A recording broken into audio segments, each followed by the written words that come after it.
हिंदू है ना, बस मर जा। मोदी को बता दे। India will identify, track and punish every terrorist.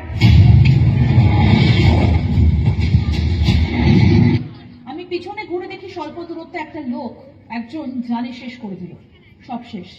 আমাদের পিছনের অনেকে ওইভাবে পড়ে যায়। আমরা ভাবিনি যে সন্ত্রাসী হামলা হবে। সন্ত্রাসীদের মাথায় ক্যামেরা লাগানো ছিল। এসে বলল কারা কারা মুসলিম তারা সরে যান, কারা কারা হিন্দু সেটা জানতে চায়। আমার স্বামীকে ওরা টার্গেট করে কারণ ওরা পুরুষদের টার্গেট করেছিল। ভাবতে পারছেন? कोई बात नहीं, हम हैं हमारे, आप टेंशन मत लो मैडम।